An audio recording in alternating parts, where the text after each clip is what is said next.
제가 토요일 아침까지만 해도요, 창세기 37장 말씀을 이어서 준비를 하고 있었습니다. 그런데 목요일 날 밤부터요, 금요일 날 밤부터 자꾸 마음에 갈등이 생기더라고요.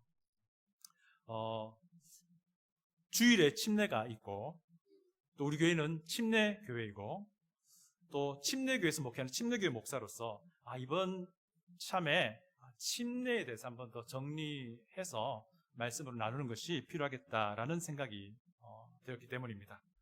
결국 토요일 날 오전에요, 결정을 내렸습니다. 창세기 강의 한 주 쉬고요, 믿는 이의 침례, Believers Baptism이라는 주제로 한 번 더 여러분과 함께 나누기를 결정을 했습니다. 양해해 주시길 부탁드립니다. 창세기를 기다리셨을 때. 예.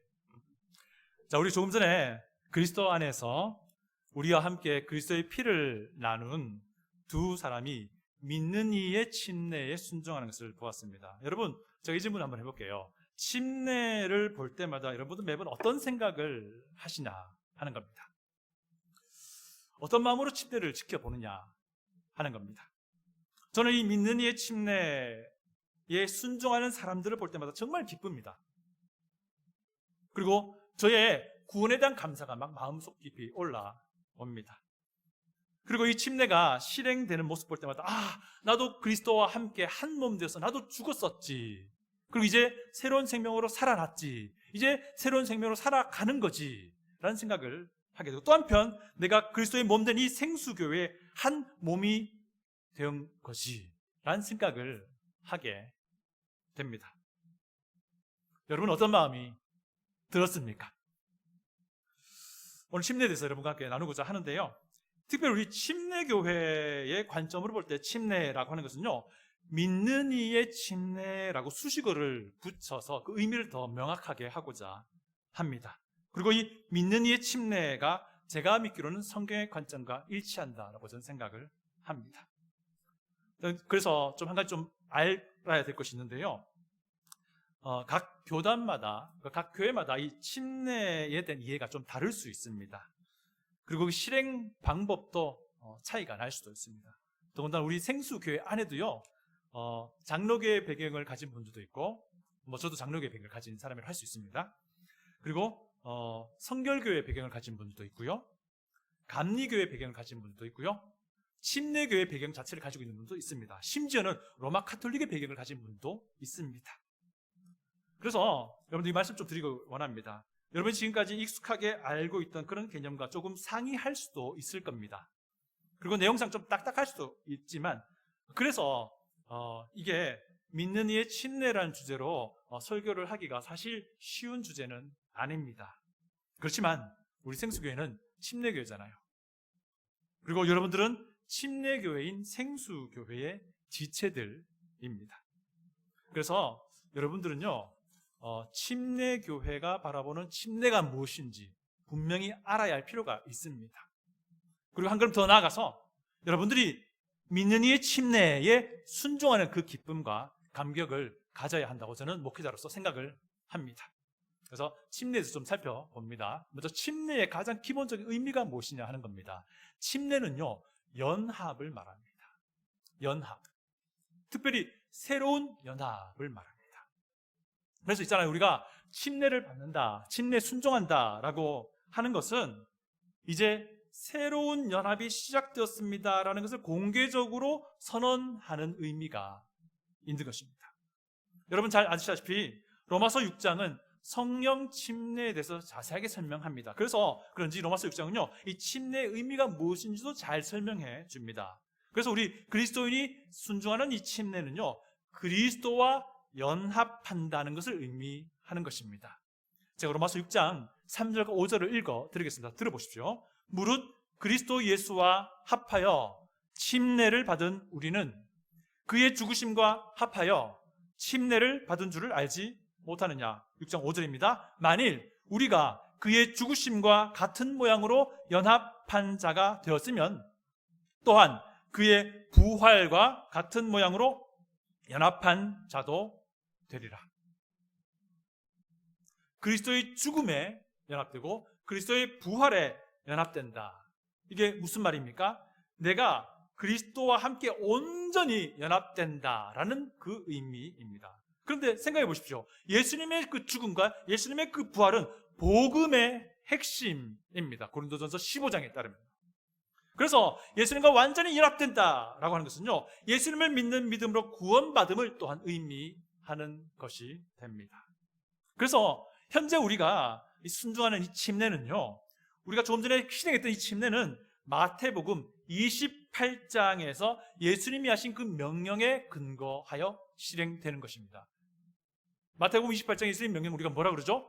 지상명령이라고 하죠. Great Commission이라고 하지요.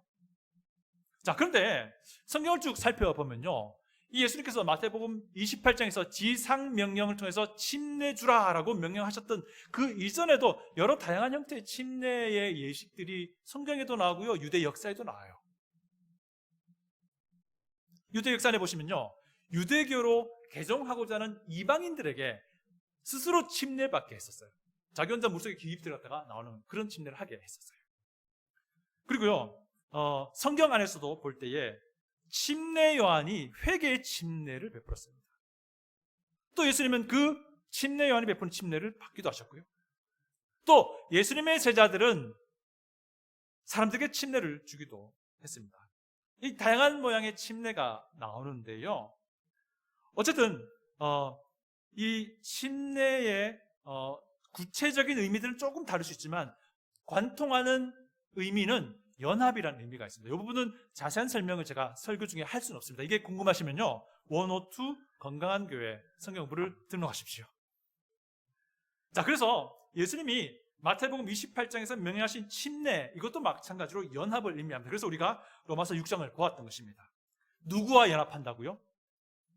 예수님과 연합하여 함께 죽는 것이고요, 예수님과 함께 연합하여 함께 살아나되 새로운 생명으로 살아나서 새로운 생명으로 살아가게 된다는 것입니다. 이것이 침례의 의미인 것입니다.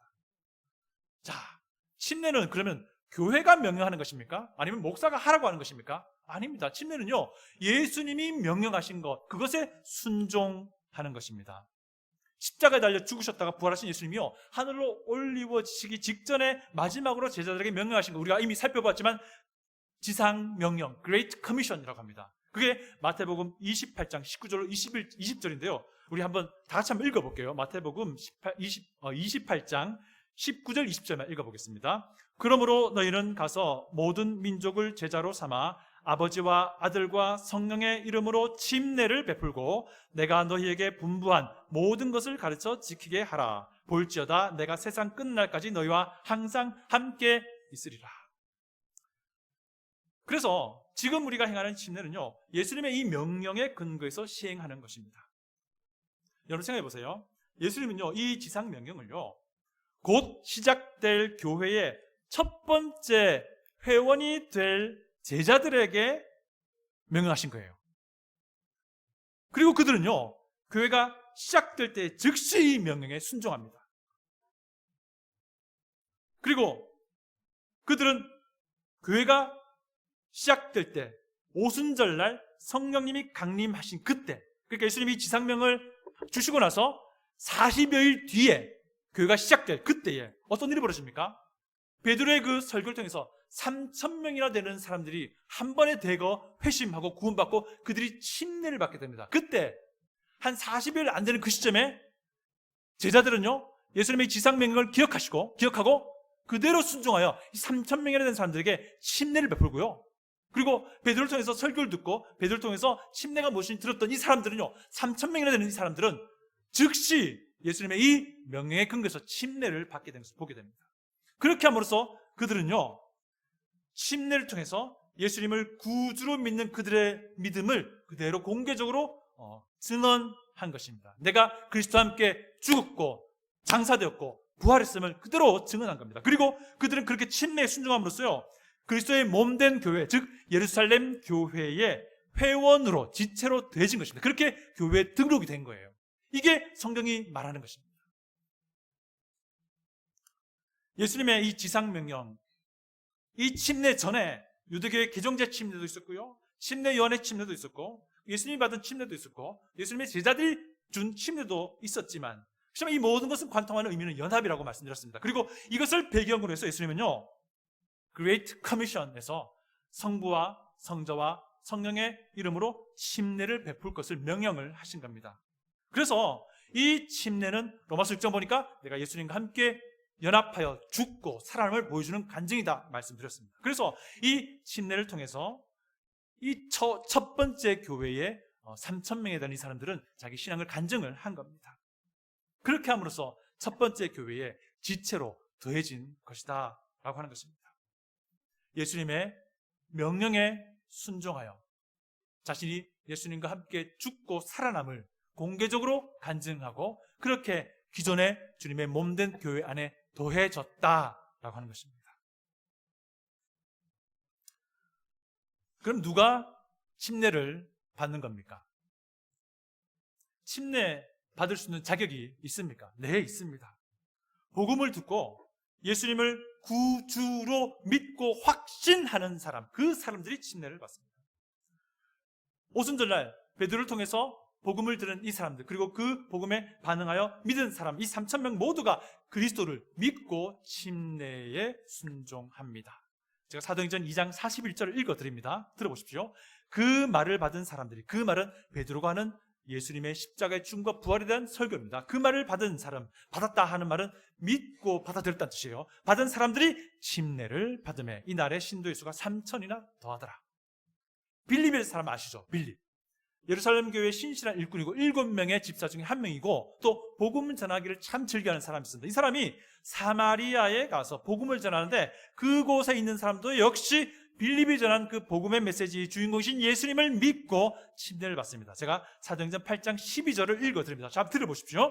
빌립이 하나님 나라와 및 예수 그리스도의 이름에 관하여 전도함을 그들이 믿고 남녀가 다 침례를 받으니 한참 뒤에 고린도 사람들도 믿은 뒤에 침례에 순종합니다. 바울의 사역에 의해서. 사도행전 18장 8절 제가 읽어드립니다. 또 회당장 그리스보가 온 집안과 더불어 주를 믿으며 수많은 고린도 사람도 듣고 믿어 침례를 받더라. 이들이 고린도 교회의 스타팅 멤버들이 됩니다. 여러분, 그래서 침례에 대해서 분명한 것은요, 믿고 확신한 사람들이 자신의 믿음을 공개적으로 간증하는 것이라 하는 것입니다. 그러니까 믿음을 가지지 못하는, 믿음을 확신하지 못하는, 혹은 믿음을 갖기 전에, 혹은 믿음을 확신하기 전에 침례는 다 의미가 없어지게 되는 거예요. 그럼 이 질문 생기죠. 유아 세례는 뭐예요? 유아가 자신의 믿음을 확신할 수 있습니까? 아직 그렇게 성장하지 못합니다. 그런데 유아에게 세례를 주어야 한다라고 주장하는 분들이 굉장히 많이 있습니다. 그분들이 말씀하시는 것은요, 성경 보면은 가족들이 침례받는 장면이 있지 않느냐, 그러면 그 가족 안에 유아도 분명히 있지 않았을까라고 추정하십니다. 그런데요, 가족이 침례받는 장면이 사도행전에 한 3번 정도 나옵니다. 우리가 아까 읽었던 회당장 그리스보 온 집안 나오고요, 그리고 사도행전 16장을 보시면요, 빌립보에서 루디아의 가족이 나오고 빌립보 간수의 가족이 나옵니다. 근데 이들이 믿고 침례받는 이 장면에서 믿었느냐 이 문제가 굉장히 반복되어서 강조되는 것을 봅니다. 아까 사도행전 18장 8절도 마찬가지입니다. 회당장 그리스보가 온 집안과 더불어 주를 믿으며 라고 강조하고 있고요, 루디아가 예수님을 구주로 믿고 그 집안이 침례받습니다. 그런데 루디아가 바울에게 이 말을 합니다. 바울이 막 떠나려고 하니까, 아니 좀 더 기다려라, 여기에서 제가 좀 더 대접을 할 테니까, 접대를 할 테니까 좀 더 있으면서 머물면서 복음 전도해라 라고 할 때 이런 말 합니다. 만일 나를 주 믿는 자로 알거든 내 집에 들어와 유하라. 주 믿는 자로 알거든, 믿음을 자꾸 강조하는 모습을 봅니다. 또 한편 빌립보 간수가 이렇게 말합니다.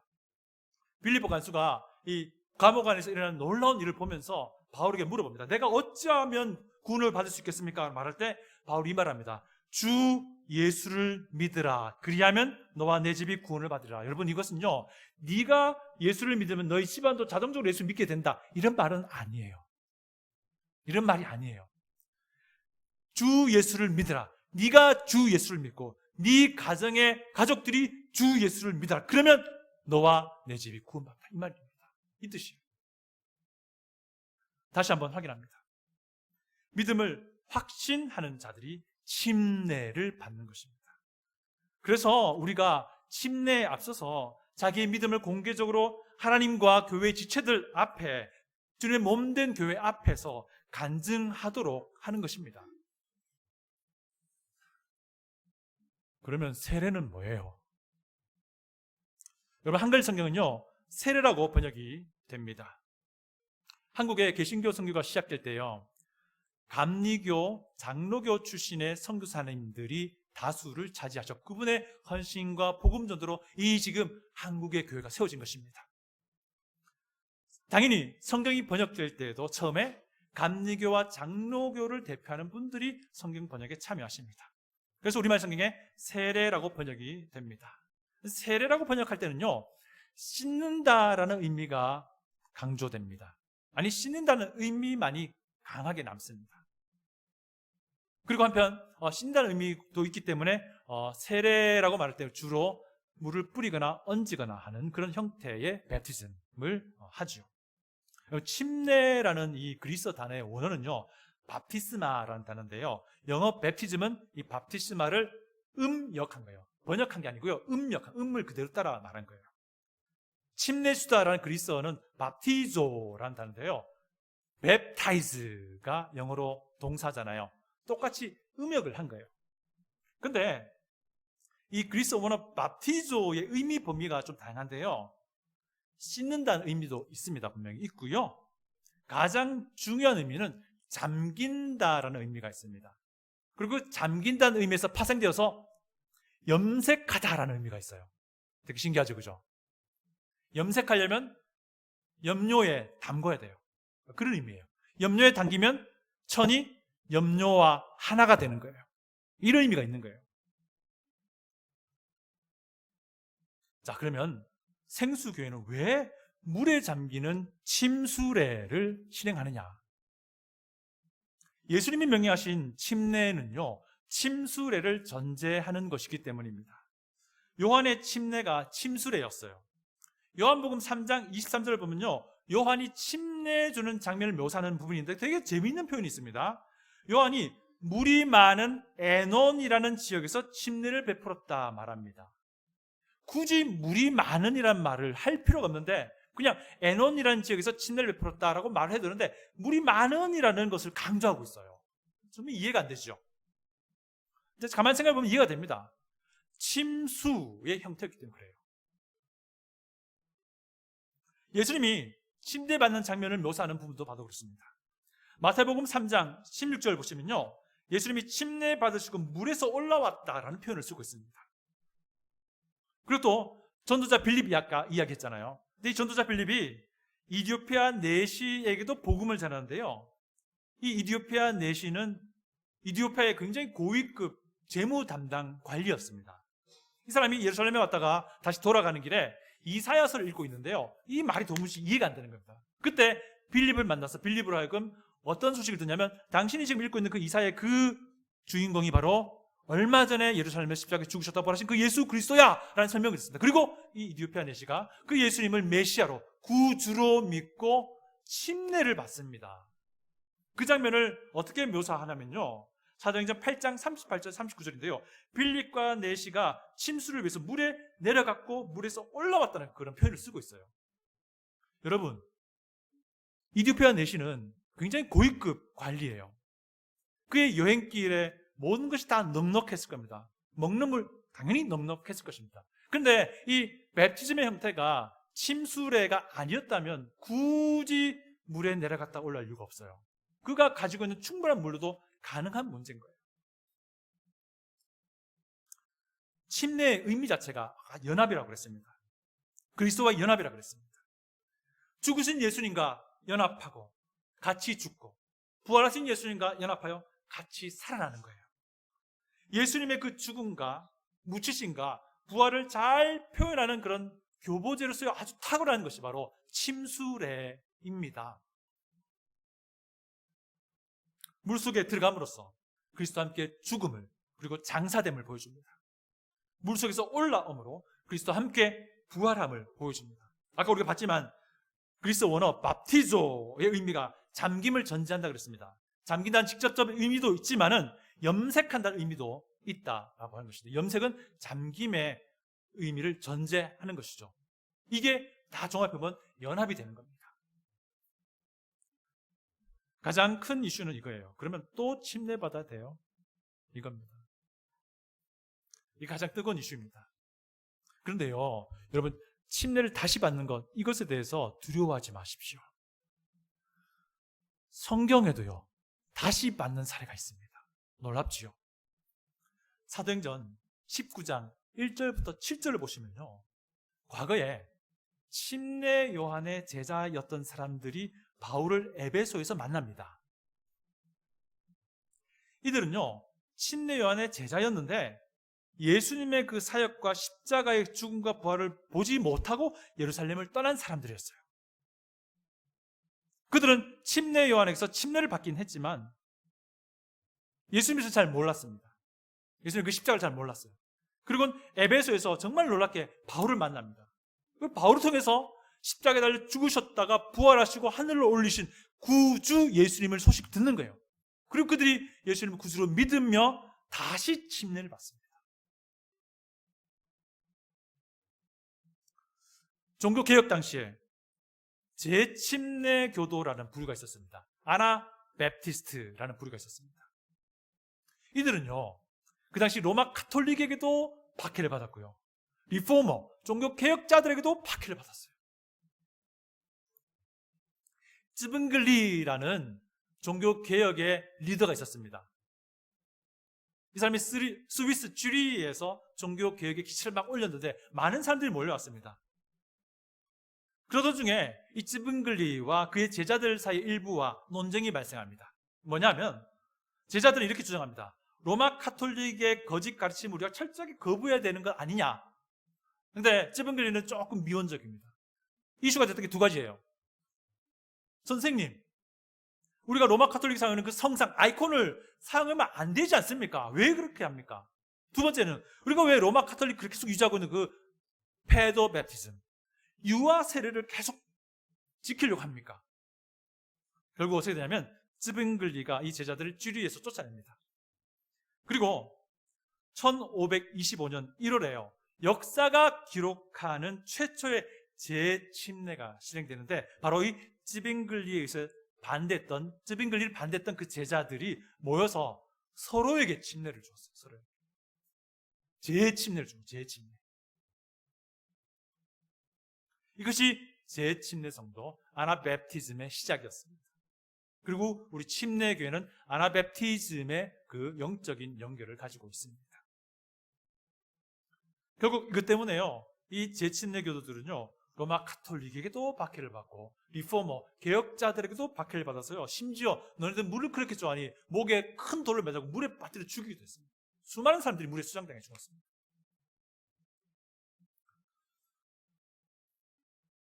여러분, 혹시 침례나 세례나 오케이 괜찮습니다. 받았습니까? 그때 여러분들은요, 여러분 자신의 그 믿음을 정말 확신한 뒤에 여러분의 그 믿음을 온 전체 회중 앞에 증언하는 그 마음으로 침례나 세례를 받았습니까? 혹 그렇지 않았다면요,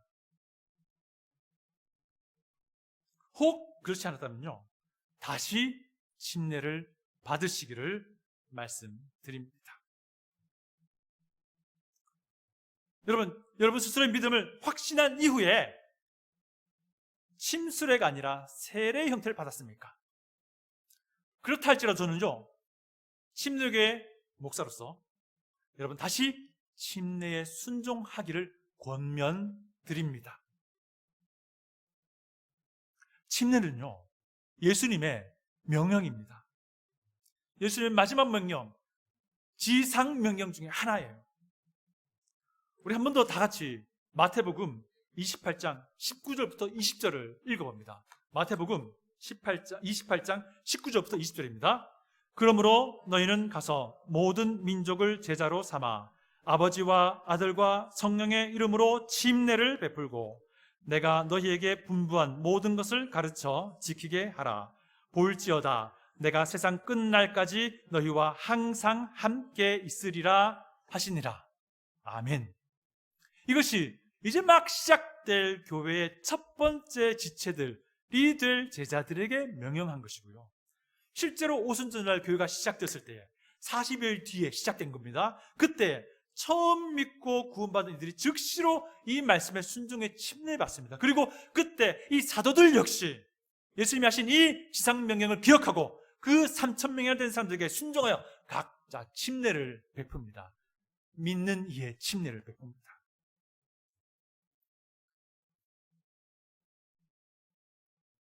빌립 역시 마찬가지죠. 그리스도의 복음을 들은 이디오피아 넷이 그에게 직접 침례를 베풀고 그 역시 즉시 믿는 이의 침례에 순종한 것을 봅니다. 저는요 중학교 시절에 장로교회 합동측 장로교회에 있었습니다. 학습 문답 받고 세례를 받았습니다. 그런데 다 그렇지 않습니다. 저에겐 그랬었어요. 안타깝게도 저는요 그 당시에 저의 믿음을 확신하지 못한 채 세례 문답을 받았습니다. 그래서 제가 받은 그 세례는요 믿는 이의 침례도 아니었고 침수리도 아닌 것을 나중에 구원받고 나서 알게 되었습니다. 그래서 저는 다시 침례에 순종했습니다. 저 아내도 마찬가지입니다. 저 아내는 침례교회에서 살아왔는데요 어릴 때 침례 받았어요. 침수례. 그런데 그때는 믿음을 확신하지 못했었어요. 그 뒤에 예수 그리스도의 십자가의 믿음을 확신하고 나중에 침례 다시 받았습니다. 제가 침례 받았던 그 교회요 잊지 못할 제 친구 하나가 있습니다. 그 친구도 그 교회에서 살아났고요 어릴 때 침례 받았습니다. 그런데 나중에 커서 진짜 예수 그리스도가 그의 구주 되심이 확신하게 됩니다. 그리고 계속 간을 본 겁니다. 기회를 본 겁니다. 침례 다시 받기 원해서 결국 침례를 받게 되는데요 이 회중들 앞에서 막 울면서 사과를 하는, 죄송하다고. 그 이야기 들어보니까 참 사과할 건 아닌데 싶은 생각이 듭니다. 뭐냐면요 그동안 자기가 어릴 때 침례받은 이후로 지금까지 자기 스스로를 속였고 또 교회 회중을 속였다는 거예요. 아니잖아요. 뭐 일부러 그런 것도 아니고. 근데 저는 그 마음을 압니다. 그가 얼마나 그리스도의 몸된 교회를 사랑하는지 아는 거죠.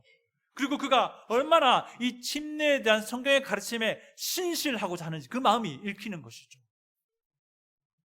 여러분 침례는요 우리 주님 예수 그리스도와 내가 연합되었다라는 것을 공개적으로 드러내는 신앙 고백입니다.